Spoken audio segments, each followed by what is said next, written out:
Yeah, exactly. So there's no pressure for Flash to fight. They have ridiculous disengage with Mathilda.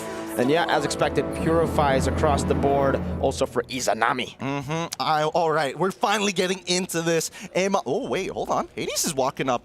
Is he going for an opposite purple start? He's going to the orange buff to try and steal this away. Is there any information whatsoever? I don't think so. Nobody knows that he snuck through. Hey, I've seen a whole lot of things in MLBB, but one thing I would never expect is for an Akai to invade level 1. Yes. He's gonna get it too, and there's no punish. Yeah, HomeBois are just playing it classic. Hades going for more. He's playing like a Nolan on this Akai. It's so smart. It's so smart Amal's because gonna find out. I mean, he's gonna find out fairly quickly, but it's so smart because he knows, hey, Irithel has to make sure that, you know, she has lane prio, and now the first Little Wanderer is gonna come up, and Hades, he's like, haha, who wants to fight? He's gonna get it. Oh, it's Amal who secures it, but it is a big retro use. So Hades gets level 3. Amal is stuck on 2 with a Fredrin, and it's Impure Rage Gideon. We have to talk about that. Usually you go Concussive Blast just to clear a bit faster. Amal has gone the sustain route. You lose out a bit of that clear pressure, but now it is a big advantage to Team Flash. Akai is gonna hit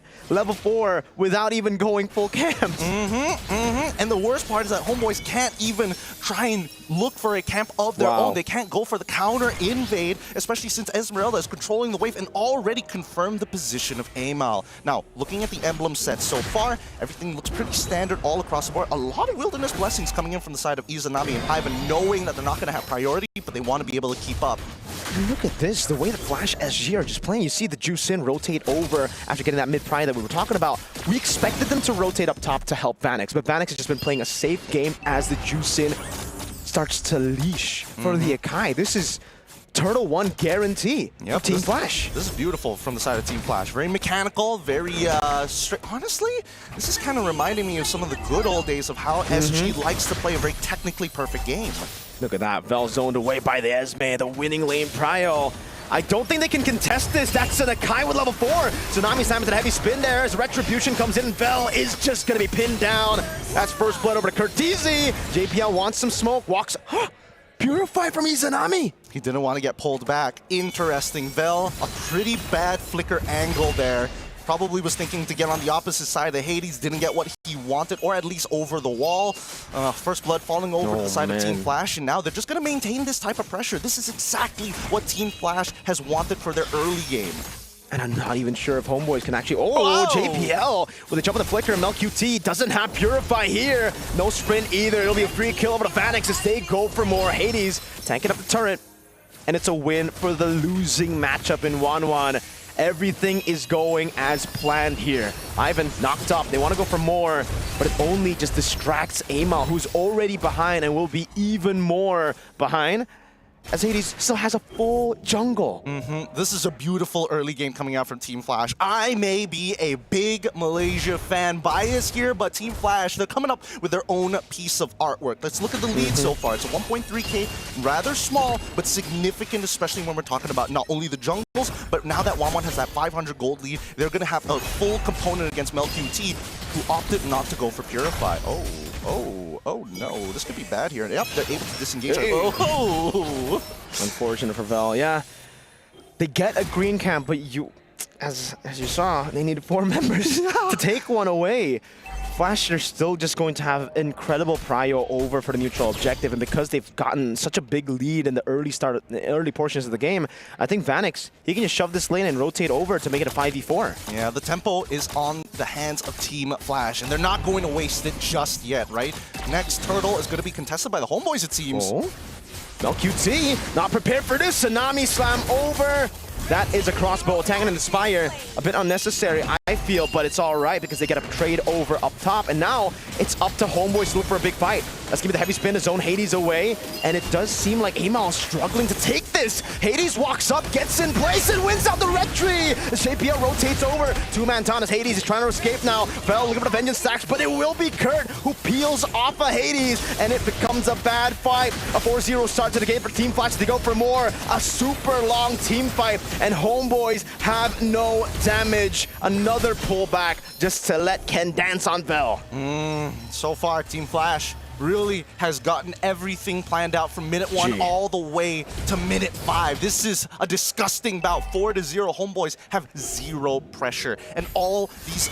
Honestly, it all started with the fact that Team Flash, they're exploiting every little thing from the side of HomeBois. You don't have a priority over mid. MLQT decided not to take Purify. All right, they can divide and conquer, and now Hades has extra confidence. Look, even Vel can't really deal with the pressure coming in from this Esmeralda. Ken is playing a strong game too. It's so good for Team Flash at this point of the game, man. Gold distribution. Oh man, 30 minions already taken. Well, I mean, that's not 30 minions. 30 gold over from the minions. Now they're gonna go for the mid lane. Ken rotating over. JPL, leave it back, able to get the knockup, but it's a double Beyblade battle. Izanami Khan and following Starmoon. Ken, in the midst of it all, just dancing around. That's a big Appraiser's Wrath that lands, but Phoenix gets taken out by the crossbow. Now another knockup from Curtizi.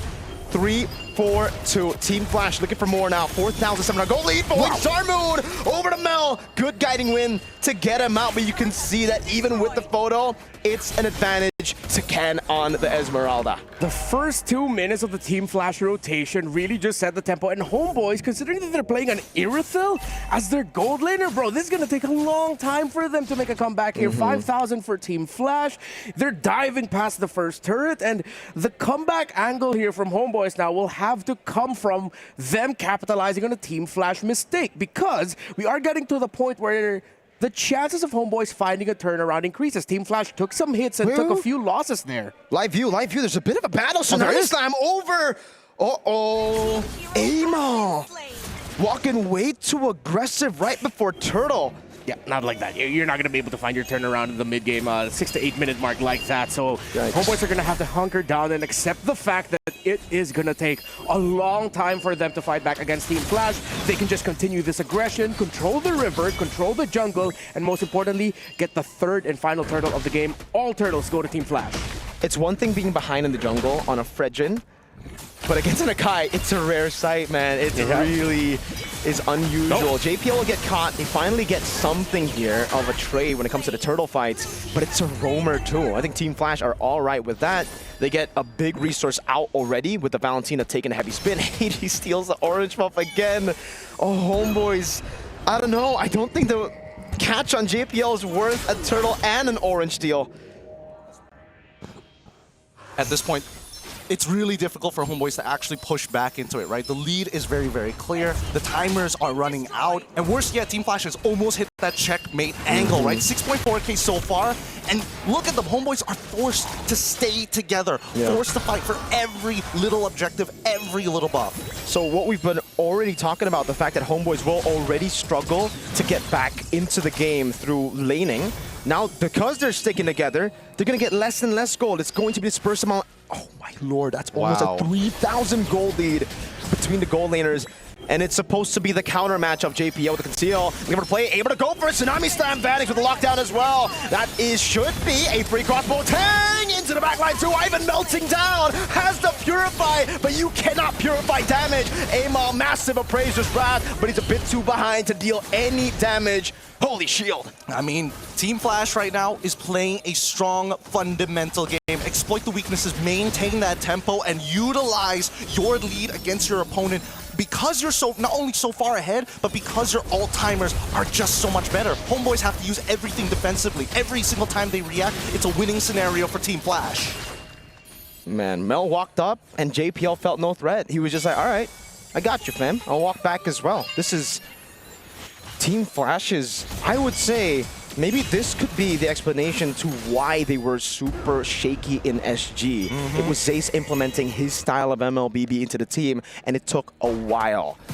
It's tough, right? This is very execution heavy. This is very macro-centric. Every little micro in a lane is taken into consideration. And if somebody misses a timing, it really starts to snowball out of control. And now that the HomeBois, they've reacted a little too much to what Team Flash has offered on the table. Everything is up on the table for the side of Team Flash. Nothing can be really stolen away. Even when we're talking about big plays, there's a huge lack of damage from early to mid from the side of HomeBois to even make it work. Now, Melkuti, 2 items, doesn't even have the Berserker's Fury. Recently, Amal just finished the Radiant Armor, and that's the problem, right? Because the big lead is coming from Vanix. He's got everything. 4 items already. Holy! Yikes. Melfic gun at 10 minutes on the 1-1 is a sight to behold. Frigid losing 4 levels against an Akai. You're talking about 2, me and Renmar. Now it's 4. That is just brutal. And this is something that I actually didn't expect. I was about to say that I'm glad Kurt didn't buy the Sky Piercer when you have a 1-1 on your team, but he did. So one of those will be neutralized by the other. I don't think you want... Actually, it could work well. If you get crossbow tang and then you execute while the crossbow tang's on him, then technically yes. But yeah, you're just gonna have to coordinate that. You not only do you have to coordinate that, I think it also gives incentive for Varix that if you have an option to go for the crossbow tang early, just let it rip, right? You still got Cartesia as your insurance policy, not to mention, again, with these timings, if the fight occurs prior to the Lord, before it spawns, and I mean, I don't think they can, wait, can they look to close out this game? They've got the 10K, they could look to try and muscle in against the HomeBois. Let's see whether Hades finds an angle. Izanami walking up to clear for HomeBois. Not as good. A charge up top of the Lord, able to get a base turret now, but there's going to be a second wave coming down into the bottom lane. Flash rotating down as Ken tries to provide some space over from the Lord. Ivan doing a good job with just standing in the middle, giving some space over to the rest of the team to get the guiding win. It's a good defense despite everything. A 10,000 gold lead, Flash having so much more tempo. They've only kept their losses 1. Falling Star Moon charge up from Ken. Might be looking for a big engage, but decides against it now as Vanix gets free hits over to the base turn in the mid lane, and it will be 3. Oh, Bell the final slash into the back now, able to get away. Curtizi, Crimson Beacon, Hades pinning them down as that is a solo Izanami to just spin in the front. Go shoot, it's JPL over, Ken just dancing, and Flash lose Vanix for Izanami. I mean, it was a good play coming in from the HomeBois, but at the end of it all, Team Flash are walking away with 3 inhibitor turrets at the 12th minute of the game. While HomeBois cannot keep up. You can see that, yes, they are scaling. Izanami is doing a good amount of damage, but not enough to close out on a majority of the kills from the side of Team Flash. They can look for the chase if they want to, but I don't see Izanami there. I guess they're thinking, you know, Vanix is down. We gotta make the most out of the situation. Try to get something back, but it's so difficult when you have a front line like this. You can't ignore him, but you also don't want to target him. There's nothing they can really do about it. I have to admit that this is a losing scenario for the HomeBois. Unless they can have 2 successful base defenses against Team Flash, then sure. But then we have to start considering, what does the siege look like? And it's so much better for the side of Team Flash. They can bait things out, and more importantly, you saw it with Ken, right? Falling Star Moon. Okay, able to get a back over to Tsunami Slam. Great targeting over to Bell too. Crossbow tank ready, and it will be canceled just for a bit until it gets unleashed onto Amal. Prazer Strat landing. Good read. Falling Star from Ken on 3 as they collapse on him. One more shot. Vanix gets another. It's a double for Vanix as Ivan gets swooped back into the base. Curtizi with 3 of the Sky Piercer stacks, executing the members of HomeBois with a wipeout and a stomp in game 1. And this is what I'm worried about every single time we see Singapore versus Malaysia, and especially with this lineup from Team Flash. The higher the prize pool, the probability of them winning just skyrockets. My goodness, Team Flash look incredibly sharp. I think both of you said it there, they are so systematic. There is a scary formula to how they operate in the early game that within just like what, the first 2 to 3 minutes, it looked like next game, Team Flash already has this. I think crazy. It is bringing back the SG of old. Last year when we saw Team Flash, they were like, oh, it's a meta where we need big playmakers, and that's why Diablo was such a huge integral part. And also, let's not forget about Curtizi with his crazy picks. But now they're going back to the good old, we take small exploits and see if we can chain them together to make a huge lead come through in the mid game. And I love this version of Flash better than the previous one. They've literally just traded out those crazy picks in the draft to crazy plays in the game. There's just those little movements like invading early on the Akai, a subversion of HomeBois' expectations took them out. Yeah, that subversion, I feel like, shocked not only HomeBois, but all of us here. There's always an asterisk when you talk about Singaporean teams and international tournaments, when you talk about Team Flash and international tournaments. Here this time, it feels like in their first appearance, it's a very loud statement right away. It's like, this isn't the SG or Team Flash of old anymore.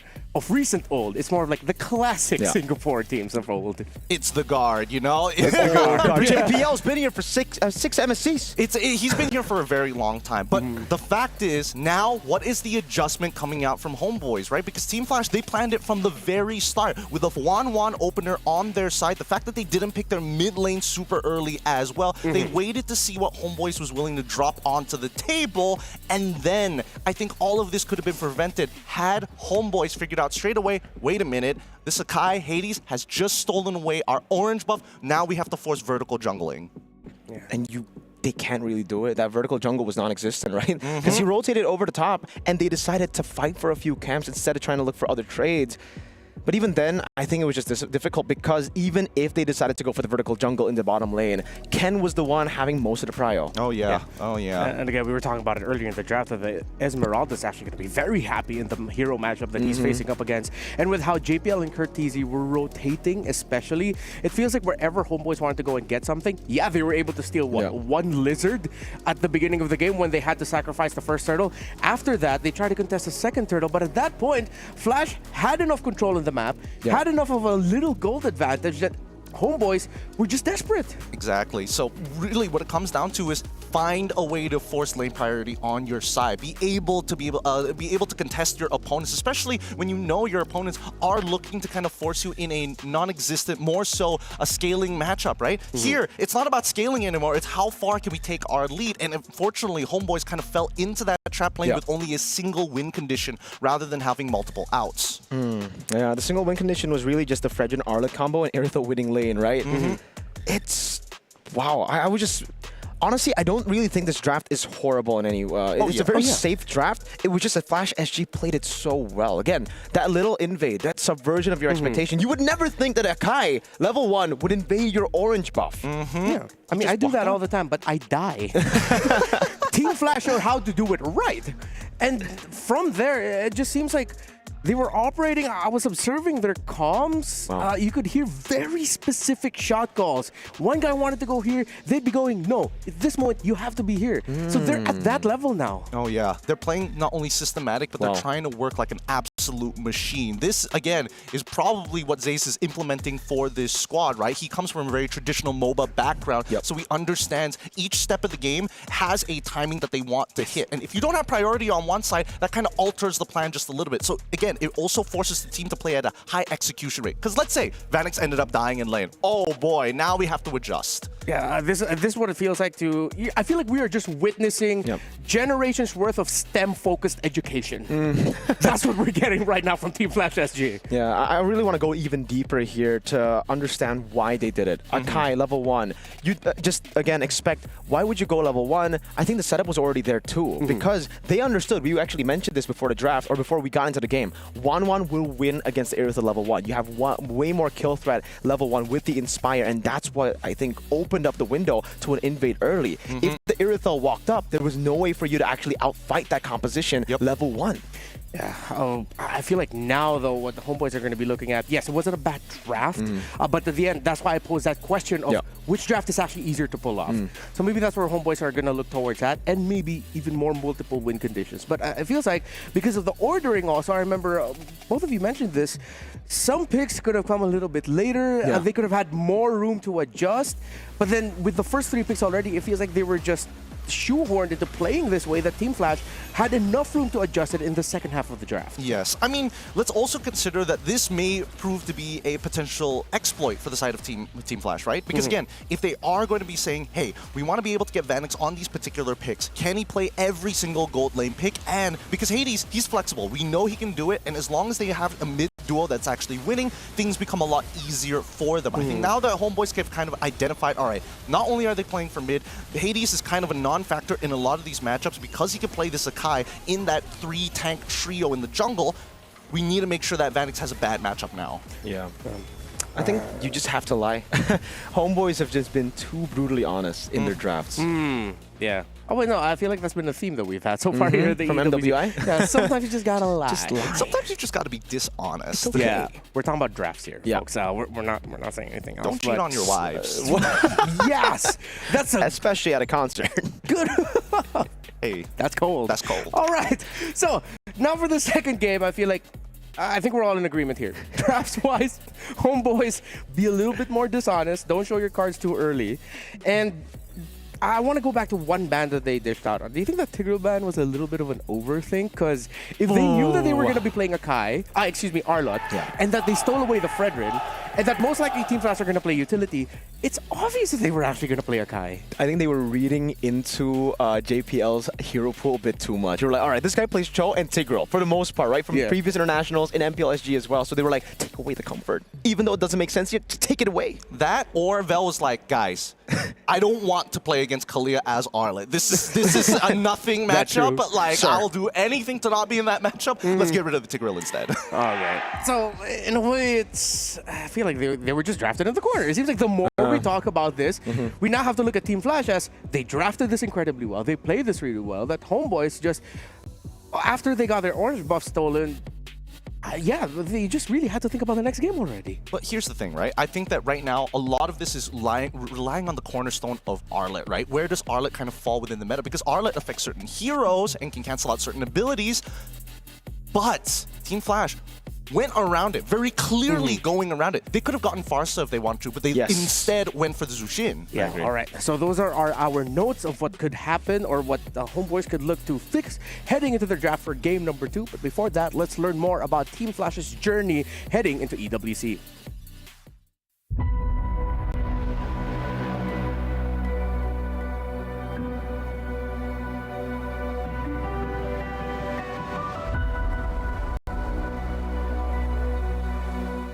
Definitely feel grateful that I get to play EWC the second time. It wasn't a smooth journey we had. We were struggling quite a bit in our league.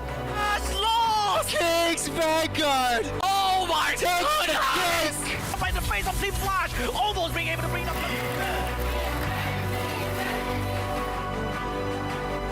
Honestly, I feel that the most important thing for this current EWC is who can adjust to the current meta the quickest. Teams from Singapore, especially Flash, are notorious for doing good when the prize pool is big. Coincidence? I think not.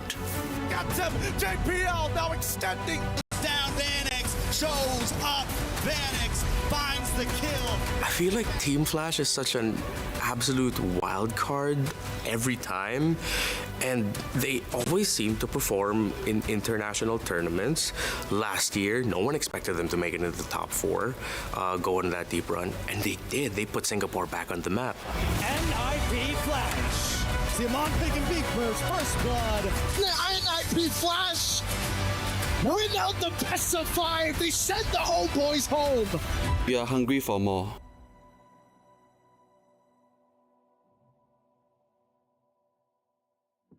Well, very clearly that Team Flash are very hungry for more with how they played in that game number 1. There's no doubt. So what now then can HomeBois do as we continue our little analysis of what HomeBois can adjust into the draft? I'm saying, I'm throwing it out there. Okay. Take blue side. First, take blue side, see how they respond on red side. And I think the order of bans need to change just a little bit more. Because again, Uranus could have been taken there. They could have a non-off lane. They prioritized that combo a little too much. And I think teams need to kind of, need to flex it a little differently. If they show Fredrin early, okay, sure. But then, at least then, the signals aren't as clear. Yeah, I think I'm pretty okay with staying on red side. I understand why you want to go for blue side, but even staying on red side here, I would just say get more, just lie a bit more, be dishonest in the draft. Because again, when they picked up the Irithyll, we knew what was coming, and Flash knew what was coming. a few moments away. Like, they knew the Fredrin was coming, and it was already countered by the 1-1. So they picked up the Irithel, which was going to be a counter to the 1-1, but then they gave more value to the 1-1 in the end. Like, if you want to go for the counter, I would just say go for the Farsa then. If you want to play that kind of composition where you can at least outrange and burst the 1-1 before the Fredrin gives a free crossbow tank over. This could be a double-edged sword, though, for HomeBois, considering that they are going to be going on the blue side, which means that the whole dynamics of the draft changes from how they were drafting onto the red. It seems like on the red side, they were putting a lot of power priority into their side lanes with the Arlot and the Irithel. Should they change their focus and look at the center of the map instead? I think they need to start to disrupt some of the other combos that are currently within the meta. I think that the Kalia, the fact that it got so far, is already pretty interesting. We see a Fanny Ban being pretty consistent on Flash SG, which is kind of strange to see it on red side. Usually it's more of a hey, blue side would rather I would rather get rid of it most of the time, but I think that's totally fine. Yeah, it's a bit odd, I would say. Like, considering again, I think Flash SG, they usually want to get Hades on a pick like a Fanny. That's what I thought Ban too. it again. Lancelot was the previous ban on blue side. I wonder if they want to just replicate what they did on blue, saying, hey, this strat works both sides. I wouldn't mind. Again, it's all relying on that 1-1 opener, whether even HomeBois want to consider it, right? I mean, we'll see. Harith, another interesting ban here. Yep. I feel like Melq, it's interesting because Harith is one of those heroes where it's like, if you have the mechanical ability, the laning phase becomes a non-factor until you get to the very end. But then, now that you've taken away a gold laner that actually utilizes magic damage, you're forced back onto things like, the Brunos, you're forced back on the Irithels, all attack damage-oriented heroes. I feel like also Flash SU may know some things from scrims, but the results of yesterday as well, where we saw some significant Harith performances, maybe that one's getting taken out. Heb, of course. For HomeBois, Isan Shin might be available for them to pick up, or the Uranus. I think to keep it simple for them, to keep it standard, nothing too crazy with their ideas, I'd like them to consider just prioritizing those two, Isan Shin or the Uranus, or maybe, just maybe, even the Kimmy. Yeah, I think the Isan Shin should be the choice here for HomeBois, and that's why Flash SG have already changed a bit of their draft. I mean, at least in the bans. They banned Lancelot second previously. I think now they're definitely thinking about whether they should take out the Isan Shin or to go for the Lance again, because the Lance technically enables the Akai pick. Usually, teams have always gone for Lance when they see an Akai on the other side, just to outfarm the Akai and to have a way to just be untargetable when he goes heavy spin to win out neutral objective battles. I think, they're going to leave everything up in the open. I think this is more for Hades than anything else, right? You say the Akai, okay, you get the Lancelot. Worst comes to worst, you're going to be able to get the Yishin Shin. Either way, there's going to be value for red side, because let's see what HomeBois go for their first pick. Okay, so this is actually going to be dictating the draft. The Kimmy ban, I agree with you there. Really changed up how the possibilities here for the first two picks for Flash. So now HomeBois are going to be wait, they're going to be getting two power picks, aren't they? We really just have to settle on one. I'd rather go Uranus. Well, excuse me, Juicin. Okay, center of the map, 100% win rate here in MSC. Not going to knock it. Not going to knock it. They're trying to do it again, aren't they? They're trying to get the Arlet, Fredrin, and Jushin. Again, I'm just ballparking it here. I'm not entirely sure whether that's going to be the end game composition, but Flash, as of right now, can immediately just go for natural combinations of Kalia Farsa almost straight away and force your entire composition to take Purifies. You could also just deny the Arlet, pick it up with the Farsa. That works too, because as a Farsa player, I don't think you want to go up against the Arlet. For sure. I think the worst part about that is that it does compromise. It does compromise Ken a little bit, and I think that's something that Flash actually want to avoid. If we're going to play weak side, we might as well put it on Vanix. I think he's a little more comfortable that way. If Ken can basically, I don't want to say flatline, but sandbag the EXP, I think that would be more ideal. And they've already gotten a way to deal with the Arlet already. Like the Esmeralda was a great answer. They could also just threaten to take it here, and then play around Hades' deep hero pool. If you can play an Akai like that, any hero fits. Yeah, I want to see HomeBois consider picking up a flex right now. Something that doesn't really show their roam, EXP, or jungle just yet. But what? I think at this point, Arlet is too volatile. Arlet is way too volatile. If anything, Lancelot, an early pick Lancelot for the side of the HomeBois, knowing that they're going to have to play into the Kalia, but now the natural counter to Kalia, the God Thought as a means to, hey, it's a 2-for-1 here. Kalia goes for the pick feather, airstrike comes out. Oh, guess what? AOG coming through. Yeah, so, okay, they clearly show the roam. We don't see just the EXP and gold. All right, so HomeBois being honest with this, unless somehow they put it in the EXP, but we rarely see Gacha EXP lane anymore. It's almost always in the roam. While Flash, did HomeBois pick up the Lancelot because they were expecting an Akai to come out again? That could be a possibility. Could be. Flash. Okay. Do you want to go gold at this point and just like try to take away the gold lane counters? Like, because if they go for Granger here, I think it'll be a bit too crazy with the Farsa already there, right? Like, it's so hard to land your abilities against Lance. So they go Joy. They go Joy, then they're probably going to take out something like the Moskov. They can leave open the Granger. Yes. You know, historically, Granger does not like Joy. Absolutely. I think it's actually more beneficial for Flash SG to actually pick up the Granger on their side. Because keep in mind, right, Joy at this point of time is looking to try to clean up a lot more fights rather than initiate on these fights, you know?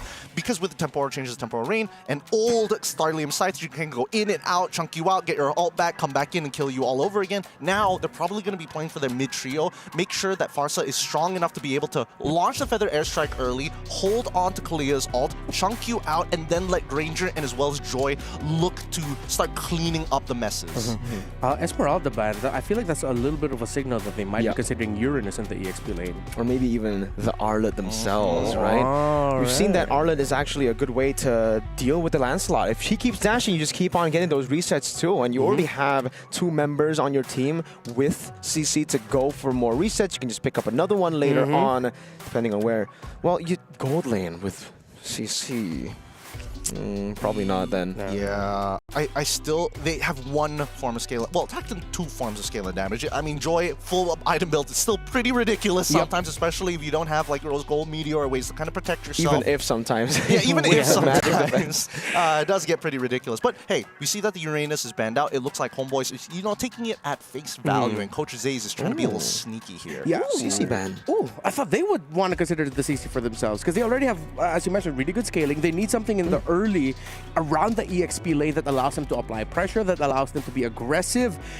Will they consider something along the lines of maybe a even Hilda EXP lane? Hilda XP got taken out by HomeBois. I actually thought it would be better for HomeBois to go for Hilda XP over Flash, right? Because unless Flash are trying to bait out the Granger, or I guess HomeBois want the Granger here, despite being up against the Joy. Because if not, I think they have already a pretty good draft against the Hilda, you know? I don't think it's... Oh, wait, no, but then there's still Moskov at the side. Okay, so at the end of the day, in terms of like gold trades, it's a lot better for HomeBois right now. So I feel like Flash SG, you know, sorry, Vanix, you know, there's good chance that you're going to have to face either a Moskov or an Irithel. Either or, as long as you play safe and you're on a Granger, your team will do a majority of the damage. You just got to make sure to have Sky Piercer by that time. Yeah. Okay, so I feel like that's what Flash is weighing right now. Which gold laner they're going to be going for, if ever. No, not yet. Did not expect that. The Hylos. Wow, yeah. Surprising. Considering that it's not going to be in the Roam, it's going to be in the EXP where it does a better time, considering there's a Juicin on the other side. Okay. That's why they banned the Esmeralda, because Hylos can't do anything against her. And the CC too, right? But a notorious counter to the Hylos is the glue, actually, that I think could be pretty good here. Just keep on locking them down. But then you need an explosive gold laner damage-wise, because I think that's what they're lacking now. They have a whole lot of utility with the first 2 picks. Depending on what the Lancelot goes build-wise, then you'll have a little bit more damage, but into later stage of the game, so you need someone to push. Oh, that is a bit more. Lapo into this? Do they really want to dive that hard? Okay, it just means that right now Izanami is going to be the main anchor for the team. I thought that Mel QT plus Izanami were going to be that duo as the anchor like they usually do, but this time around, I think they want to get a little bit more explosive, right? The disrespect from game number 1 is not going to go unnoticed. So, if they want explosive, they could go carry, honestly.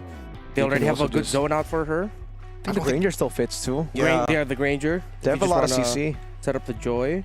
Honestly, they got plenty of options. Yeah, it's like they can't go wrong anymore when they go with a gold lane pick at this point. Because nobody's really going to counter them unless you make a mistake like, oh, I picked Bruno and... What? Excuse me, Team Flash. Zace, what are you cooking? What are you doing? Well, it seems like I got my wish. Day 1, we got the spicy pick. Is this a Leomord gold lane? Excuse me? Is this... We'll see at the very end once we get the final compositions. How does this work? How does this comp work now? I mean, Leomord is one of the few heroes that's really great at cleaning up messes, like almost guaranteed because of his passive. Yeah. Okay, I'm going to dish out my analysis real quick. I think Team Flash has a leg advantage. They have 8 in total just with the Leomord and the Hylos alone. That's it for me. You guys can take over. Hey, they've already built the chariot composition. You want to dive into us, we're going to run you over, run circles around you. I'm even curious about what battle spells this Leomord is going to take. You have to try to visualize it. The speed, glorious pathway, joy, and Leomord. It's literally supercharged, the fastest comp you might ever see as we head on in to the second match of our very first series here. HomeBois on the blue side, Flash SG on the red side. Let's get this show on the road. I thought the Cavalry played yesterday, but I guess we're gonna see it today too. So it is Vanix on the Leomord with a Brave Smite. Flicker too. So even more mobility, right? They can run, they can also blink. But this is gonna be something, right? First couple of interactions here, we're expecting. Oh my lord! Yeah, we're expecting Team Flash to have priority. Like Lapu, yes, he clears the lane, but he will use his early base damage to say, no, I'm gonna zone you off as far as possible, and I will tax your HP. Look at the punish, though. This is the reason I wasn't really too big of a fan of the Moscow, because you need to scale up, and it actually just gave the opportunity for Flash to pick up a gold lane like this. Moscow cannot bully early in the game, even with the Master Assassin here. And even if you do get a few more hits, Vanek just needs to land one, gets back full HP with the Brave Smite and Festival of Blood. He's going to sustain, right? But I want to see how HomeBois is going to look to punish this, because a lot of this comes down to mid-priority. We already saw that JPL got a... Oh, hold on. Good damage over to JPL. That's a Lantern Flare 2. JPL to flick around. A-Mile, puncture, accurate, gets first blood for HP. And this is the thing, right? Team Flash, it's very clear that they are looking to push, not only push that lane, but tax Izanami. We saw it right at level 1 that they're looking to trade more than actually fight over priority for Little Wanderer. As long as they control that mid lane by taxing them, then at least the side lanes can breathe just a little bit more. But once mid priority falls into the side of HomeBois, they're moving over to the turtle. They're going to leave the gold lane on its own for now. Looks like they're going to be trading this. The Joy is over to the purple buff. They want to take it. HomeBois have actually blitzed it really quick. Vel, bravest fighter to get JPL off of him. And this is going to be a risky choice here to go for the purple buff because it just spawned in. Hades with the Retribution secures it. But look at Izanami constantly on him with Lantern Flare 2. Spirit Mitsui to pin him down. Brought back to the team. Now it's Vanix walking up, but he cannot do much. Ivan very close from getting the taunt over to Curtizi. Really good punishes from the side of the HomeBois, right? Very nicely coordinated. As soon as they notice purple buff is happening, through that Spirit of Destruction to double confirm, get the initial slow to allow the butterfly stacks to come out. Oh, JPL, oh boy. Another airstrike coming down to JPL. Gets away with a sliver of HP as Vanix.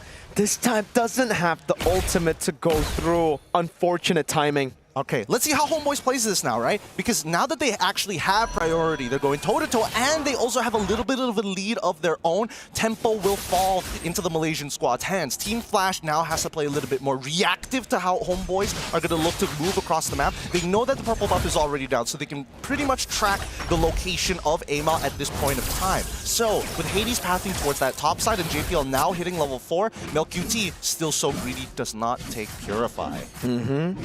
Could also be a win for him, knowing how much mobility Team Flash has.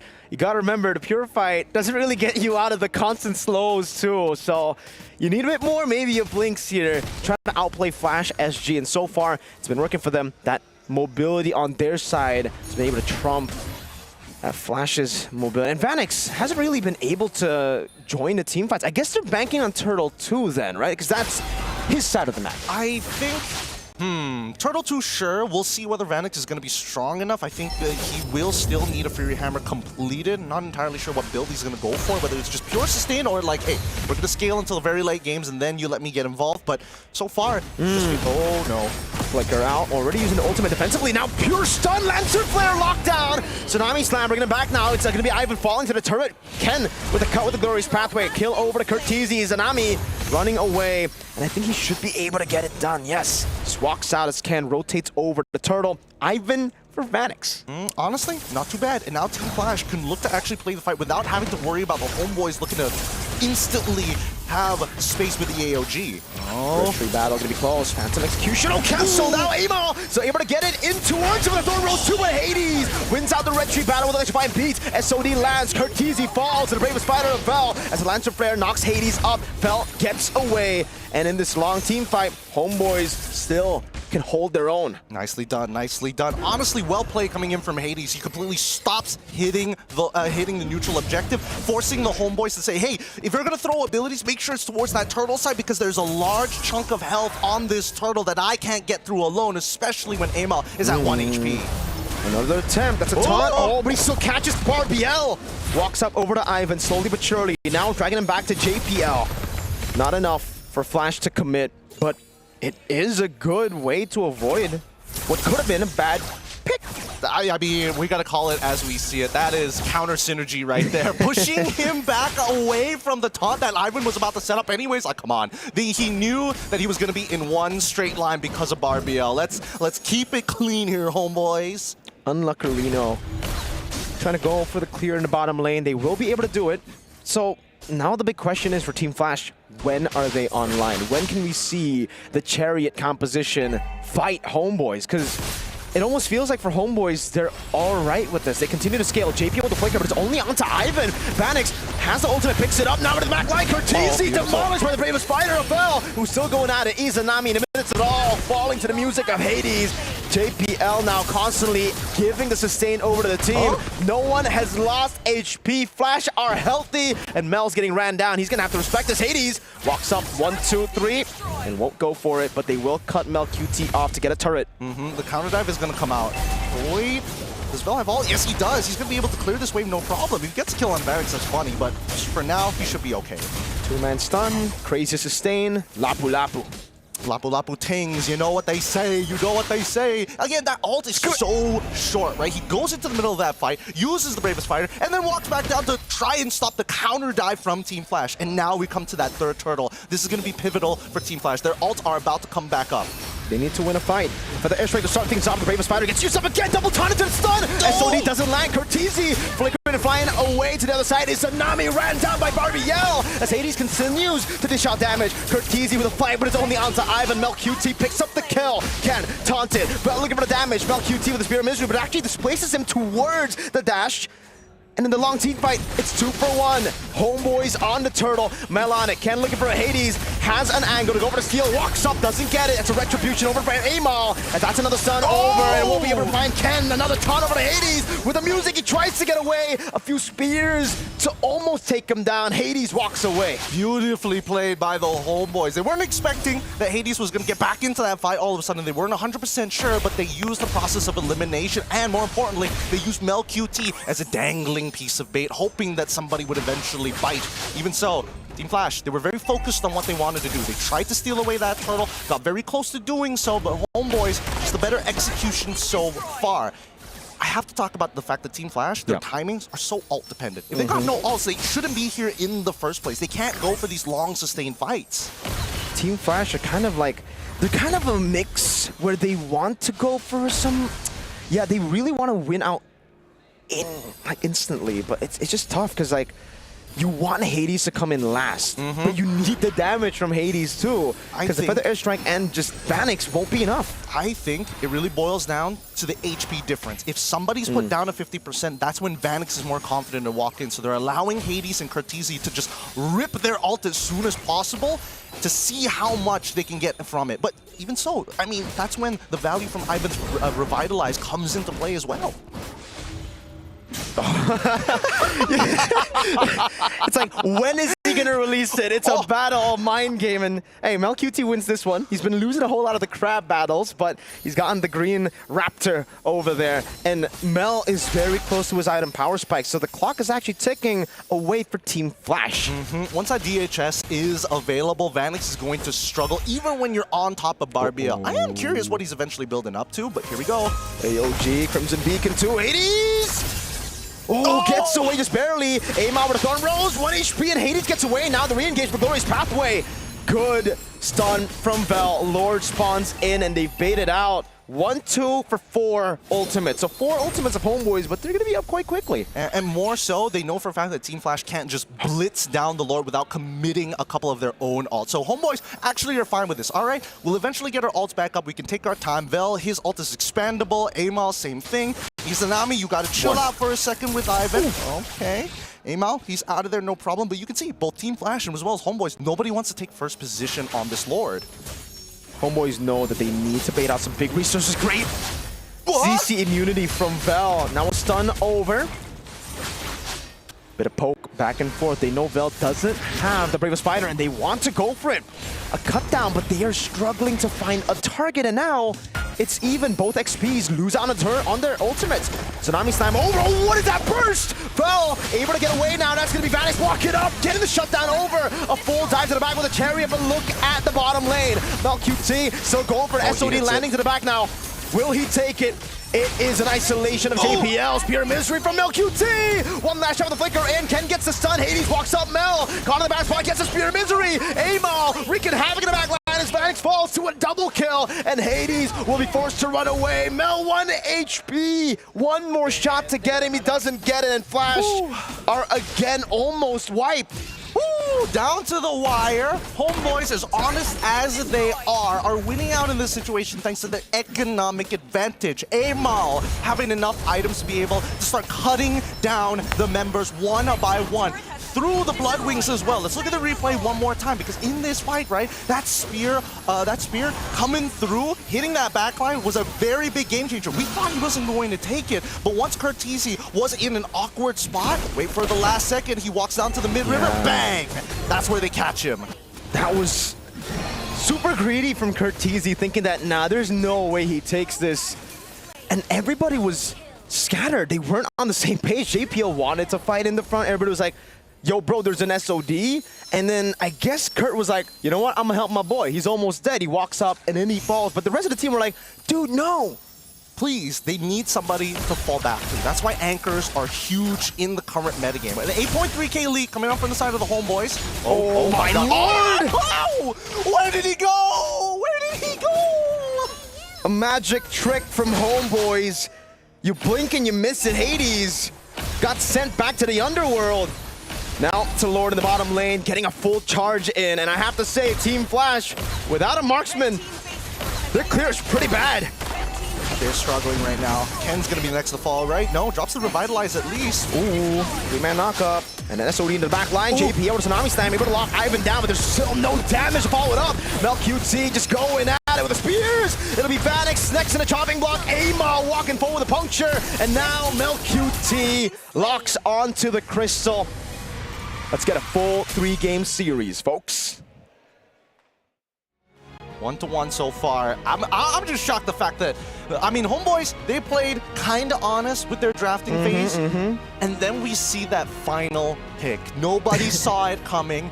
It didn't work out the way we were hoping for. I don't think it's because of the lead, but it became very clear. Without the Blade of Despair, it becomes a problem, right? Because the scaling coming in from Vanix, like, yes, I'm sustaining through the damage, but then there's Izanami who's like, okay, you want to sustain? Sure. I can do this literally forever. I can keep picking you up, I can keep chucking you back, and most importantly, Amal played a solid game. His damage was so relevant.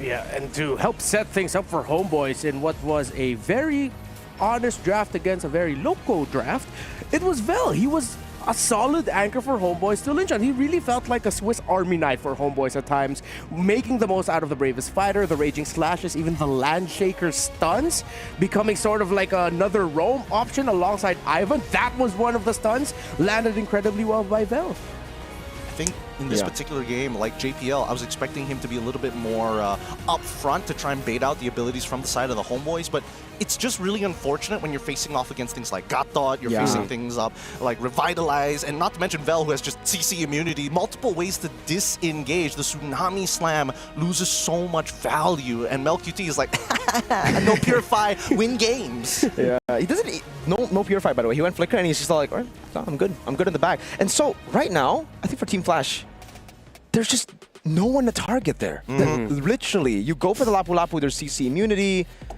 It's really, really tough. Yeah, I felt like the lineup of Team Flash had a very specific win condition. It would have been easy to pull off if somehow miraculously HomeBois completely messed up in the early game and gave them like, what, 5 kills within the first 5 minutes or something along those lines. But that's a win condition that's like, at that point, that's sort of like wishful thinking. Not a lot of teams will give that. So HomeBois just played it, you know, by the book. Play around your gold, play around the fact that you have a very steady lineup, and then you can win from there. Yeah, I think the first blood was what changed a lot of things here. The tempo shifted towards HomeBois almost instantly. And I really feel like for Flash SG, they needed to get Vanix online quick. Like I thought Turtle 1 was an angle for Vanix to join, but because they gave Amal such an early lead with first blood, it was difficult for them to rotate over. I think the plan was Farsa clear out mid with the Kalea, rotate up top, get the Prio, help Vanix clear to get level 4, and then rotate together into Turtle. Here's the thing. I think that Vanix, most people are going to imagine that like, oh, you know, leaderboard is absolutely non-existent for like at least the first 8 minutes of the game. But the truth is, I think really it boils down to could JPL as well as Curtisi find the big chunks first? And even if Vanix decided to quick clear, you know, he's never going to be able to clear as fast as MelQT, but especially in the early game, get him out of that lane quick. Go for that 5-man rotation. Go for those big assists. Get as much gold as possible and put Curtisi in a better spot, because by the end of this game, he was the one taking the most amount of punishment. Yeah, I think one way to help contextualize a lot of this is to also look at the matchup between the Lapu Lapu and the High Loss. The High Loss, of course, very utility, great slow, great healing, but he doesn't really do much. He stands there, deals a little bit of damage, but the impact of Vel with the skills that he can drop and use, and if he hits them, significantly outweigh what the High Loss brings to the table. So everything that you guys mentioned, plus that factor with the EXP lane matchup, just equal to HomeBois running away with this, even though they had less legs, literally. Let's visualize it again. I would say for Flash, right? They decided to take on a lot of weird 4v4s without Vanix, because Vanix was like holding on in the gold lane or even in the XP lane when they traded. But it's just bad for Flash SG to take those 4v4s because Hades wants to come in last. He doesn't want to be in first. And so you're just left with a Farsa like getting feather airstrikes that is very easily dodged by this composition. That's a Juicin and Lancelot. Like, none of them are going to take those shots. And then Vel is just going to jump on you every time he gets the chance to. So there was literally just no damage. A lot of sustain with the Revitalize and the Kalea constantly getting the procs of the passive, but no damage. Yeah, not only no damage, right? I think the big, as you mentioned, Renmar, this Lapu Lapu coming in from Vel definitely was the glue that kind of makes his composition sort of sustain, even if things go bad. We saw the Brave Fire used as a disengage tool sometimes. You saw that even Hades, he jumps in and it's like, oh boy, one more dash into Electrify and beats. Whoa, that's a big stun. I'm gonna step back from that one. Let's calm down for a second. It's funny because we were looking for a glue in the draft. We got a glue, but not the glue. If you know, you know. I'm not going to spell it out for you. But yeah, Vel did a fantastic job, helped anchored. But yeah, looking at the center of the map, the fact that HomeBois were able to read the very early counter jungle rotation of Hades after they gave up the first turtle, catching him out there just meant that HomeBois ran away with it. They didn't slip on their footing. I mean, at least they didn't slip over a banana peel at this point, right? I think that in terms of mechanics, we definitely saw a couple of like counter synergy moments of like, hey, Barbiel, we know he's gonna come in a straight line. The taunt, you just have to taunt him away from Barbiel. Gets pushed into the awkward direction. But besides that, I think for the most part, at least HomeBois are kind of like now, all right, get a bit of confidence back. It's really just boiling down to the draft more than anything else. Yeah. And it seems like the early rotations as well of how they're gonna be handling what their opponents want to do in the jungle. More highlights all throughout there for you. So do you feel like this draft by Team Flash, similar to what I mentioned earlier, was it a little bit too local? Was it a little bit too specific in their conditions? Or was there something that they could have done to make this easier, easier for themselves? Excuse me. I think it is. I think it just is a bit too one-dimensional. You're just banking on the fact that you win turtle fights, right? Like, you're utilizing the river changes to get mobility from your gold lane over to the turtle, and then you fight. It is straightforward in a sense. But yeah, things could have changed had the first blood not happened. I think they could have recovered from the first blood, right? I think that the second turtle was the interesting decision coming in from Team Flash. They knew they could potentially contest, but then Barbiel comes up super early and HomeBois forces it out of them. I think that's where you needed to make the call of like, this is not happening at this point, right? Turtle 1, we see the initial invade. It was pretty close, like if assuming that Hades made it out alive, it would have been worth his time, but coming into it, I think they need to adjust their decisions, especially if the plan isn't going exactly the way they want it. All right, maybe for Team Flash, go a little bit more textbook yet again. I appreciate and I love that we got to see a crazy attempt of a new hero, new strategy for the group stages, but now considering that you really do not want to head down to the lower bracket, based off of what we saw in Game 1, Team Flash, when they're going for the textbook, it goes very well. It seems like the rotations are good. Meanwhile, for maybe that is what they can decide to continue to push HomeBois towards and try to put them backs against the wall. Again, if you're just joining us here now, it is heading into a game number 3 for our very first series of the day between HomeBois and Team Flash. Flash got to take game number 1. HomeBois taking game number 2 confidently after Team Flash was able to pick up the Leomord. Hopefully you did get to see that. Yeah. If not, watch it again. Yeah, if not, you can go back real quickly and watch it again. So, seems like our teams are just about ready. We are going to be heading into the draft in just a little bit. What can we expect? That can be the question left up in the air. For now, let's look at the journey of HomeBois heading into MSC at the Esports World Cup.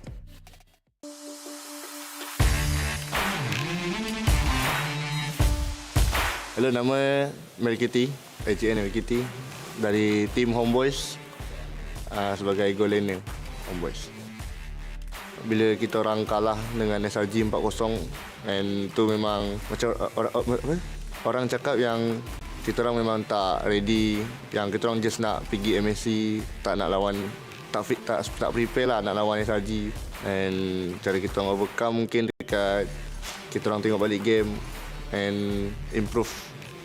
Selagi banyak masa yang ada, selagi itu kita orang improve lah and sampai ke hari ini. This team has so much potential, right?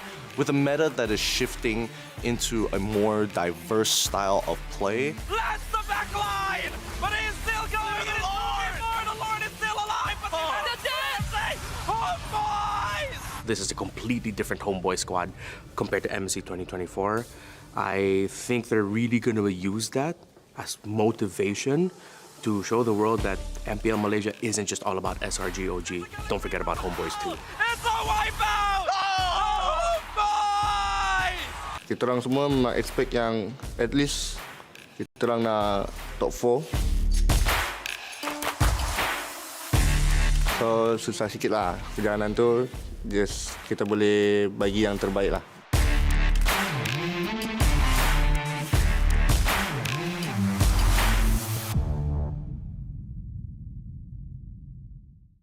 A little bit of an understatement there by HomeBois that it was a bit difficult, their journey here. Their journey was incredibly difficult. And if you haven't seen what they had to go through in the MPL Malaysia playoffs, multiple 5-game series against DXOL, against Selangor Red Giants, even almost being the first team to qualify here for MSC is a fantastic story indeed. So let's see if this series is enough. Everything that they've experienced is enough for them to take the win over Team Flash. Because we're working for...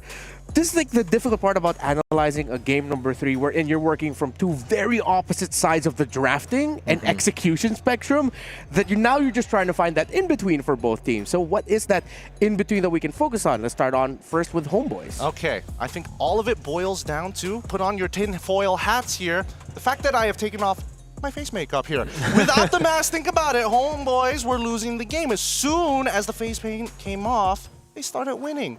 Coincidence? I think not. All right. I heard that phrase before. I think Me it's from too. a guy who looks like you. I think my tinfoil hat Esports Reptar? Yeah, that guy. Yes, getting you at Esports Reptar Field 5-way. Full name, government name over there. Government Well, name. now, for Flash, Yeah, for Flash. back to blue. That's the way to go. I think stick to the orthodox draft. Maybe save those little cheese strats for a bit later. I like that they tried in game 2. They had a lead, so they were like, all right, if we get this done, we're going to shatter the expectations of everyone in the tournament. And then they're going to be looking at Flash and being like, what do we need to prepare? Like, what is that? Do we counter Leo? See, it makes it very difficult for the later matches. But now, I think stay chill. It's about impact, and I think now we need to talk about adjustments, right? Because HomeBois saw what that first game draft looked like, and now we're seeing a couple of similarities, except this time, or maybe, possibly, 1-1 ban. Reyna's gonna get let through. Kalia might not gonna get let through. The power picks are substantial for blue side if we follow the exact same pattern from game 1. So far, it is the exact same pattern with the Family Lancelot bans, the Yisenshin Phovius ban. So maybe Team Flash, if they change things up and it's not a Harith ban this time around, okay, it is a Harith ban. So it's up to HomeBois to decide whether or not we're going to be playing with a similar drafting field as game number 1, and we are not, as they take out the 1-1 right away. There we go. That's what we wanted to see. Does mean that Team Flash, again, still plenty of power picks on the table. I want to see what the different style of opener is, right? Look at Zaze. He's looking at a notebook. It's like, okay, different opener, new hand. Let's figure this out. So, Baksha. Finally. That was the final ban from HomeBois, I believe, in game number 1, right? So, they take it away. First time we're going to be seeing the Baksha today. Thank God it's been so long. Because this now, again, takes away a little bit of value from Izanami. He can't just go, oh yeah, I'm going to take my Kimmy, my best performing hero during the regular season of MPLMY. So, HomeBois, what are you guys going to do? Play around the mid lane prio, maybe? Rush juice in if you want to, because it seems like they're very comfortable playing around the juice in with heroes that can just bully the center of the map, dictate the tempo of the center of the map. I mean, still 100% win rate. There you go. Yeah, it's still 100% win rate, but now it also kind of forces HomeBois into these awkward spots. I can't pick Kimmy. I can't pick Kalia as well. Gatot on top of it doesn't do very well into the Baxia. So as long as we don't know the position of whether the Baxia is going to go into the jungle or into the support side, I think HomeBois need to kind of narrow down on what their mid lane duo is going to be. Ideally, it's something that clears really, really quick and interacts with the opposing side a little less. Okay. So for Flash now, do they just go for the Kimmy, the easy pick here? I mean, it's already up against a Juicin, right? That's where usually you would find comfort. It's already set up by the Baksha too. Yeah, I feel like it's the safest pick right now that they Very can just safe. go for. There you go. And Non-answer. Angela, whoa! So they really want to bank on the Baksha-Angela combination. Yeah. Okay. But then at the same time, they have enough room for flexibility in their draft that if they ever put up a different, like for example, the Baksha goes roam, you get a CC in the EXP. That's also another classic combo with the Angela. So there's a lot of options and flexibility for Flash SG heading into the second phase of the draft. This does mean that HomeBois could potentially look to kind of pivot their composition to a more pick-off style if necessary, right? But it really boils down to who's going to be the big burst hero. And right now, the fact that they've already lost the jungle and mid role, it only leaves what, just the marksman role at this point, the gold lane. And I don't think, and with Granger as well, unless Granger has like an absurdly winning lead or a huge lead, then sure, that makes sense. But I don't see it because all of their cores have basically been revealed. And HomeBois got to ban Irithel now. We know the combo of the Baksha, Angela, Irithel to be very lethal, and it's a composition that would that will give the Irithel a lot of value right now. If you look at it, right, the Juicin, this comp, everyone gets punished hard. Oh yeah, I mean, and they still need the front line. They really need the front line. So I'm hoping HomeBois just please ban out the There we go. Irithel, get that out of the way. Make sure again, now that Irithel's out of the way, you don't have to worry about the household domestic abuse that's going to be applied by Flash SG. But now let's look at Flash SG's side, right? What are they genuinely worried about? They've got one of the strongest heroes in the meta so far, on top of like the ultra sustain and the early game from Kimmy. Like things are shaping up to be well for Flash. I think CC, a good choice to go for HomeBois right now. They need a bit of shred. So I'm thinking like CC, maybe glue as well. Something that can deal with this utility jungle, but they just take away the Kalea. HomeBois need something active here because looking at the lineup of HomeBois, it's so dependent again on, similar to Flash in game number 2, HomeBois needs to get a really good early game going here. If they don't, if they can't keep it close, if they lose considerably within the first 5 minutes of the game, the comeback is going to be so hard just through the 3 picks that we already see on the side of Flash alone. So they definitely need a early game facilitator for their lineup. They can go... Wait. They've got Jushin on this side. They've got Granger, who's most likely not going to take Purify this time around unless given otherwise. We do see a Lapu ban come out from the side of HomeBois. Is this one of those games where you can technically... Oh, but then, okay, so Red Side's going to get that first pick. There could be an opportunity for Ken to kind of flex a little bit more. If he wants Benedetta, if he wants to go into like the big chunkers in the EXP lane, like Yuzong, this might be a game they can actually do it. But again, Kimmy is a pretty solid anchor, but at the same time, if Joy gets too far ahead, it's not going to matter. With the Baksha in the jungle, do you just want to go for some setters in the XP to just help for Turtle 1 guarantee? Yeah, that's what I was thinking. Do you want to go for something a bit crazy like the Masha in the XP? Some more damage. Just the sheer burst alone? Because usually, at least in Indo, we see the Masha a lot against these 3, the Juicin, Joys, and the Granger. It seems like a pretty okay time to go for it, but obviously it depends on what HomeBois go for now. CC does get banned. they want to tank. I mean, Uranus is still technically open. HomeBois could pick up Uranus for themselves. It's like a nice little, ooh, I have MR Shred, and I've got a core, 2 cores that can actually benefit from that MR Shred in the first place. And with that, you deny the Masha, because the Uranus, you're not picking Masha into Uranus. Oh, yeah. God, this is going to be such a boring matchup. But let's see whether Vel wants it or not. But then the Basha can... Okay, they go Badang. Good flex. Yeah, they needed something to help facilitate tempo. Okay, they can just add that with another piece in their EXP lane with the Badang most likely going roam. If Flash goes something crazy again, I'm going to lose my mind. But, I mean, this 3 alone is like, it's good. It's like, you don't need to add any more options for the Angela. That's more than enough options already for her. They won't expect us to go Leomord one more time. But this time with an Angela. Or if you want to go really crazy, they go Alice. They put the boxer in the EXP lane. They flex it and play jungle assassin still, jungle damage, yeah. I think the safe choice would just... Oh, there you go. That's the Masha. Oh, my God. No one will expect it twice. Nobody sees it again. Oh, my Lord. Whoa. Called the Masha, but the Leo Lord. Corvio's just like, hey, man, I'm back. I'm back one more time. Try and play that Moscow. Try and play Moscow one more time. Oh, no, it's Granger. It's different. This is a more difficult matchup for the Leomord, no? The Granger? I do feel that, like, JPL has a lot of, like, deliveries to make. He's going to be like, oh, is somebody a little low? I got to run over to your lane, top you up, and then go back into the mid lane, fight for the next wave. Oh, no, we got to split our resources again. That's a new skin, Moonton. Marathon runner Angela. Marathon runner Angela. Wait, are we going to be so sure that this is going to be like a roam Angela? What if the Angela goes mid? You put the Kimmy in the gold, and then jungle Leomord. Jungle Leomord. Boxer. Hey, it could go any way right now, but the glue does come in. Something I personally expected to be banned over to Kalea. Big glue energy. And I think at this point, we've sniffed it all out. We sniffed out the glue. We sniffed out the Masha as well. These sweaty EXP laners. At least the displacement and the fact that they can look for these big lockdowns for the side of the HomeBois, whoever gets hard guarded can be displaced and pulled away from the fight. And that's the most important factor. You get a free 2 for 1. Can you smell it in the air? It seems like we've got a local game in our hands. The second time a Leomord appears at the hands of Flash SG, this time paired up with an Angela. Who will win game number 3? Will it be them or will it be HomeBois? Gentlemen, your turn. Thank you once again, Remar. Our desk host giving it up to us to go into the Land of Dawn for one last time between these two teams currently at match point. HomeBois at 1 point, Flash SG at 1 point. And they've changed it up a good amount of times. This time round for our matchup, we're going to see that Leomord one more time. Is this experiment going to work with a lineup with the Angela or not? Flash SG on the blue side, HomeBois on the red. Second time is the charm. At least that's like the saying that Zace likes, I guess. Let's see if it actually works out here. Everything does seem to be normal, so there's no crazy flex into the end with the Boxer going roam and the Leomord going jungle. It is the Leomord going gold as expected. Masha with lethal ignition. Oh, yeah. Oh, man, look at that damage from Amal already. Mid-prio coming down early. Ivan with a flicker forward, forcing JP with a flicker to Curtizi. Forced to run back. I'm all for it right now because at this rate, HomeBois have even adjusted their starting buffs, expecting Team Flash to go for that initial push and invade. Wow, okay, this is actually working out really, really well for the HomeBois because you would imagine that with JPL on this Angela and Curtizi on a Kimmy, they shouldn't be losing this much health. Yeah.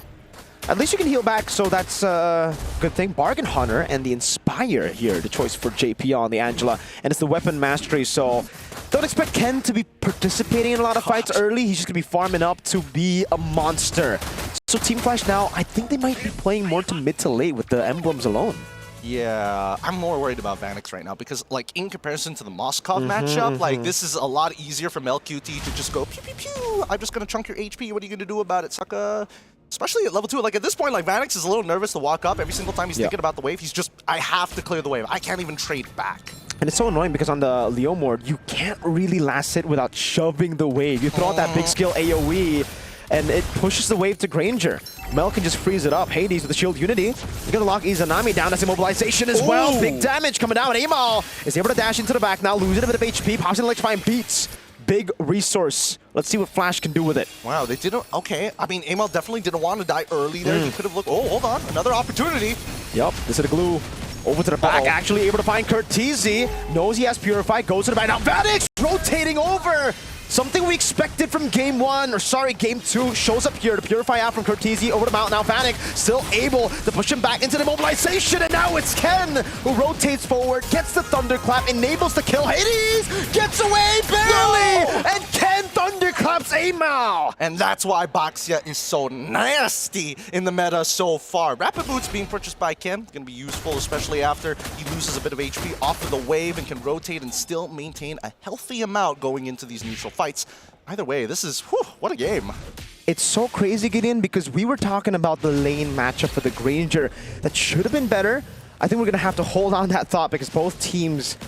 Okay, we can talk about it. So, Granger should be the better matchup, but because it's so much of a better matchup, Mel decided to shove the wave and rotate mid for the double lane, I think, right? So that's what enabled Vanix to rotate? Actually, it's Mel looking to trade against Vanix a little too heavily. Because keep in mind, right, when you are using that Rhapsody, the waves are a big proponent to it. So you gotta move away from the wave to find these angles, and Vanix allows Vanix to kind of walk up and clear quickly, which is why we saw him move first. So that's kind of on Mel, I'm not gonna lie, but the communication should have been there. Like the flicker coming in from Vel in the mid lane, that should have been a completely different direction. Because the idea right now, I think, is for HomeBois to have Vel, or to have Mel constantly hold Vanix down in the lane. You don't want Vanix to rotate. You saw what he did with one rotation, but Flash SG are making it hard. They're already on the turtle. Oh, he's not going to be able to do this again. Let's see. I will lock down to the pin down already, but Ken is dealing a lot of damage with Thunderclap over to Amo! Oh! And he gets the last one! The electrifying beats enable the reset. Cortese mounted. This time they'll purify, but look at the boys. Shield Unity. Hades is rolling over. Vel gonna be stunned up. Ken has 3 more health bars to go for 3 more big Thunderclaps, but he doesn't even need it. Cortese gets a Sky Piercer stack off of that kill. Wait, look at the response. Izanami getting right on top of Vanix. Bang. Into the Shooty McShooties. Vanix, oh my lord! This flickers out to safety now under the turret. Mel QT doesn't have the bullets. Not enough to take Vanix down. Hey, Ma, whoa, Vanix. Hey, JPL's here. Does he have the hard gun? He doesn't have the hard gun, but he will top up Vanix. Oh, he's playing with fire here, but at least he's able to heal back up. I'm pretty sure that the items... The War Axe? I think he's got the War Axe. He's healed up a little too much there. Let's look at the items. Yeah, War Axe first item. That's crazy, dude. He got like half HP worth of health. Just boom, into the minions. It's a fat wave. It's a fat wave. But can we talk about Cortese and the fact that he's a little greedy boy? He's like, ooh, I'm going to go for the Sky Piercer. I'm a little dirty here. He saw the early game. He knows that he and his team are very much in the lead. So, and he actually isn't the main damage dealer. It's actually the 2 side lanes. So he's like, you know what? You do damage, I'll rack up kills, and later I'll do the damage and execute everybody. All right, so Barbiel has already been thrown out here to try and get some, not only control over the lane, but an opportunity onto Mel QT. It has been nullified because both JPL on top of Ivan very nearby. Wait, Baxia. Uh-oh, Mel QT, you can dish out damage, but can you sustain? Oh my lord, Hades is a walking rock right now. No one can crack him. You can knock him up, you can punch him in the face, you can do whatever you want, but Hades just chills there as he pops in the poison. Oh no. Up top, this is what I was talking about, Gideon. The Masha into Joy, it's so good. Yeah, that Thunderclap is a little too strong. But the anti-synergy here, at any time, Ivan could have just dropped down that wall, and I think it would have been enough space to collide into the turret. I mean, to be fair, Melkuti probably could have communicated. He got no dash.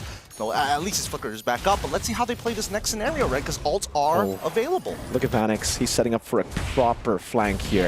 If HomeBois takes control of mid-bush, that's actually going to be good for Team Flash. Turret up top means that's more prio for Flash, and Hades will utilize it. Shield Unity cancelled. Have to look at the position of Vanix. This could be massive. He goes back into the mid lane now. He has the ultimate. Hades on the neutral objective. Gets it for free. Now Traction Pulse.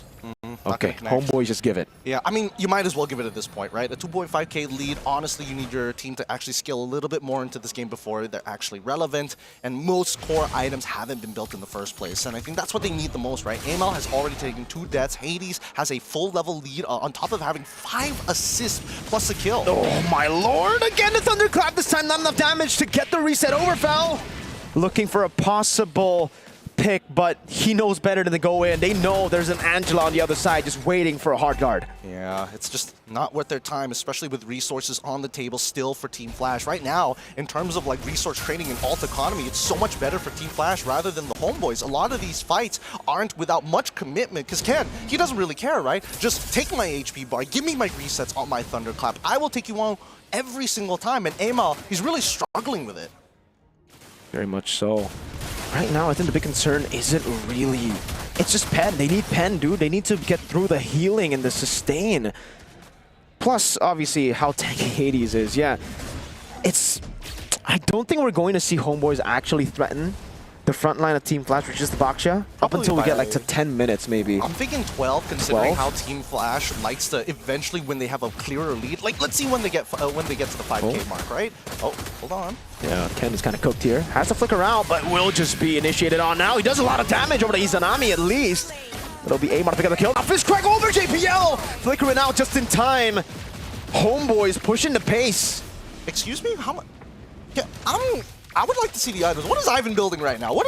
He's chunking out JPL like a little too much here. He goes for the Thunderbelt first item. Okay, sure. I would have imagined that JPL would have tanked a little bit more, but with the Flask of Oasis, it does go to show that at least for JPL, he needs to not get caught in these types of positions. Yeah. I think it was the Fist Crack together with Mel just shooting Rhapsody that looked like it was purely Fist Crack. But yeah, that was a bit weird to see too. Like, whoa. That's a lot of damage. But That's damage, but what's going on here? But either way, despite everything that's happened in the game, look at Vanix, right? He's already completed. Oh my lord. Oh. Yet again, Purify, but you will fall to MelQT with the Sky Piercer. Now Vanix walks up. Oh, too much to stay. Now Vanix able to flicker in forward. Ken in the 1v1 against Amal. Has a Thunderclap, but Amal is already out. Sustaining him, going for the battle. It's a 1-for-1. Ken for Amal, and it's Ivan who picks up the kill. Hades mounted on, brought back again into the bullets of MelQT, this time without the help of the hard guard. Vanix no ultimate. MelQT free to go for the hits. That's going to be Ivan constantly peeling. That's a shield unity to lock him down. And the damage from Vanix now catches Barbiel. Over to Ivan he goes, who needs to run. Oh, Bell wants to go for it. Jumps in with a slam and the spread. It's not an easy matchup so far. Bell should be the next to fall here, no problem. Izanami is going to try and cover, but this Lord should fall into the hands of Team Flash. I mean, they're kind of dragging this out, and now they're even committing the hard guard to make sure that Hades stays alive because they know Joy is on the way. But look at them. They're just blowing through this, right? Cutting through that HP like butter. There's a very specific win condition right now for HomeBois, and it's to catch one of the damage dealers before the fight starts. You get Ken first, you should have enough of an advantage to beat that 4. But it's so hard to get. It kind of relies on Flash overextending, making a mistake. I think right now, the main mechanic, Ivan needs to punch Ken out of the Thunderclap, right? He's going to, again, keep your eyes on Ken because he's going for Amal every single time. Trading 1-for-1 in these types of positions is so much more beneficial when neutral objective is up for Team Flash. Therefore, Ivan can't be that guy to open up the map. He has to play Peel and let Vel do the rest of the work. That's why it's kind of botched though, because yes, you want to peel, but your peel while doing damage gives Ken another Thunderclap. That's a reset constantly. So I think it comes down to Vel. Like, Vel needs to be the one to just hold Masha down. Hades gets the hard guard. I don't know if that's a bit too early though. Poissons and hard guard. I mean, you know, at the end of the day, they just need to get that mid-tier 1. If they get an inhibitor, that's always a plus point, but they don't have enough of a lead, right? We were talking about that 5K lead earlier. They're nowhere near it. It came down to 1.7. Oh my god. That's a pin down over to Kurtizi. That's a win condition mounted on as well. A free kill over to Izanami. As Ken might be next, has to run away and does get out. Kurt needs to respect this glue a bit more. He was just waiting for the slam. He kind of ate it, honestly. Yeah. I thought maybe like they had to set it up with Ivan flickering forward. Oh, wait. And all into the back, good flicker off from MelQT. HP bar from Ken, getting wrecked. Ivan, though, will be falling here to Vanix as he walks forward with the help of the hard guard. Actually buys a bit more time as Vel mounts Hades, and Amal comes in. Ken, I don't think he can go in with just 1 HP bar. He's got to heal himself back up, but right now we can see that the clear ideologies from HomeBois and as well as Team Flash's side. Both are looking for these initial picks. Both are willing to trade 1-for-1. They got to punch above their weights for whoever they are trading for. And I think so far, in terms of like the raw lead, finally we are seeing Vanix in an unbelievable unbelievable position. He may be 5-0-2, but he only has an 837 gold lead, which arguably isn't that much, considering that, you know, Mel QT, he's only died twice. He should be way further behind, but he's been farming well. That's the Granger for you, man. You could die solo kill 3 times and still be ahead just because of the gold crab control and the minions that your team will technically always have to funnel into you just so that you have more stacks to play with, more bullets to play with in the fight. And that's also considering HomeBois with Granger, comeback potential is at an all-time high. All he needs is, I think, 2-3 more stacks, and then he'll be online for sure. Yeah, look at this, right? Because if we're talking about gold distribution, the slight minion advantage for the side of Team Flash, but like pretty significant when it comes down to the jungle creeps. Other than that, passive gold exactly the same. Kills and assists, huge for the side of Team Flash, but it's being distributed rather awkwardly, right? I would have imagined that Vanix would be so much further, but that's really coming down to an EXP lead more than it is a gold.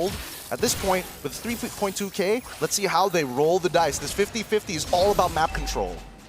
You see the hard guard being pointed over. Hades walking up. Ken losing half of his HP already, and Vanix is the one who gets the hard guard. It means Hades is up for grabs for the rest of the team. Now it's a pin down over. Vanix no ult, Hades no ult. 3, 4 big ultimates down, and Vel capitalizes. 3-man slam pass there. It's Ken.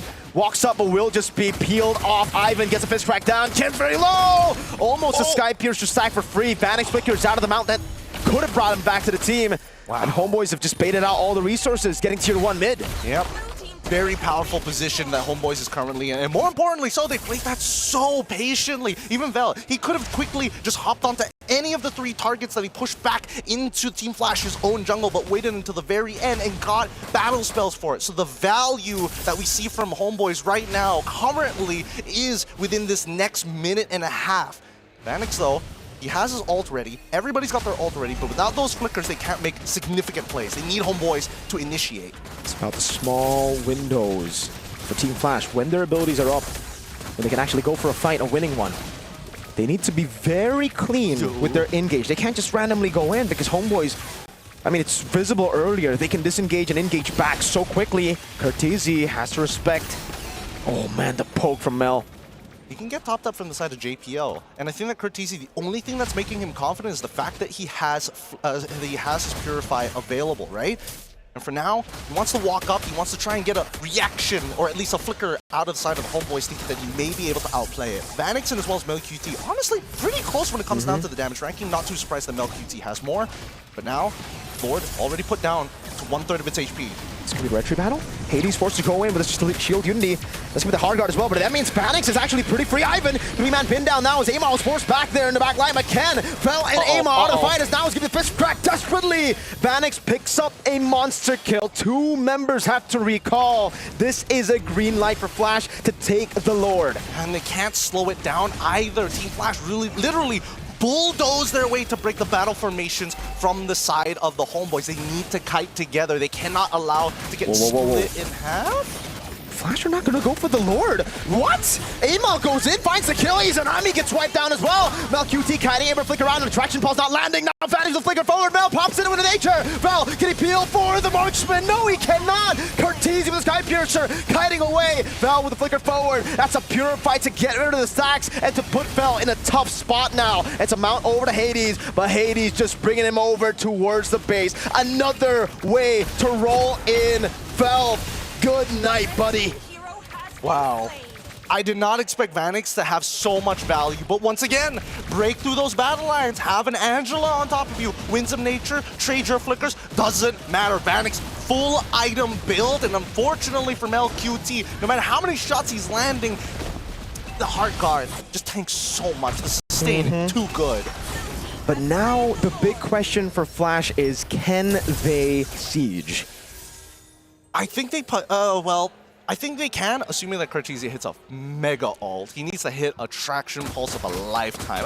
We'll see, right? Because now this Lord almost guarantees them at least 1 inhibitor turret. I don't know how much more they can get after that. 1 is guaranteed, 2 is really, really good. 3 is how did they do it? But let's look at this fight one more time, right? Because as you can see, right, the anchors from the side of the HomeBois get kicked in the chest, and once the wind is knocked out of them, the whole team disperses into multiple different directions. Amal is the only one who's flexible enough to weave in and out, but the peel is just not good enough, right? Ivan ends up dying. Vel, yes, he can displace 1 person at a time, and that's the big problem. He can't control multiple people. You can see, I mean, at this point, Phil was like, all right, take me. Just take me. You've already won that fight. HomeBois, just have to defend. They just have to try to bait out some of these big resources over, because really for Team Flash, it's all about those big ultimates. It's all about utilizing one cycle of skills to win out the battle and then to capitalize with objectives. In terms of the raw item power builds here, oh, no Wishing Lantern actually purchased from Izanami. Looks for raw sustainability, right? Even a brute force breastplate to try and keep him alive. No force to flicker out already. Lord charging down, able to get the damage onto the base turret as Kurt TZ constantly goes in. Can't really go on Ivan. Base turret number 1 falling down to the bottom lane as Hades pops into Poissons and the hard guard comes through as well. Crimson Beacon now the pin down over to Hades with MelQT just shooting him down, but Hades is healing off of those shots, my lord! What is that sustain? God, just, my goodness. Just too much. There's too much to get through. And when you think he's about to go down, oh, hey, Flask of the Oasis starts kicking in. Oh, hey, Favor is starting to kick in from JPL as well. Oh, whoa! Ken with a flicker forward. MelQT had him in nature, and that's going to be one man down. Amo! Diving to the back, finding JPL as well.